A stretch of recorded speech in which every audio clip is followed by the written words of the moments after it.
Toto. Alors, j'ai entendu dire qu'il ne faut surtout pas parler de tes projets. Faut surtout pas dire ce que tu es en train de mettre en place. Surtout pas. Je suis pas d'accord. Alors, je ne suis pas d'accord aujourd'hui. Avant, je pensais la même chose, mais aujourd'hui, je ne suis pas d'accord parce que je pense que c'est bien justement de pouvoir tester les gens autour de toi, de voir qui est qui. Parler de tes projets, justement, au contraire, ceux qui essaient de faire la même chose que toi, de toute façon, ils n'y arriveront pas. Toi, tu as cette chose que eux n'ont pas. C'est le pourquoi. Qu'est-ce qui t'a poussé à créer ça?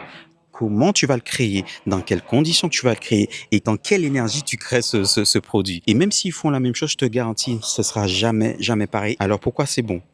Parce que quand tu vas parler, tu vas commencer à voir des gens qui font plus ou moins la même chose que toi. Mais eux, ils sont en train de t'aider parce que eux, ils vont faire des erreurs en chemin et toi, tu peux t'inspirer de ces erreurs-là pour pouvoir faire évoluer ton projet, pour pouvoir faire évoluer ton produit. Et finalement, ce que tu dois savoir, c'est que le point A, j'ai une idée, j'ai un projet en tête. Au point Z, le point Z, c'est ben, mon projet est sorti de terre. Ça n'aura absolument rien à voir, je te le garantis.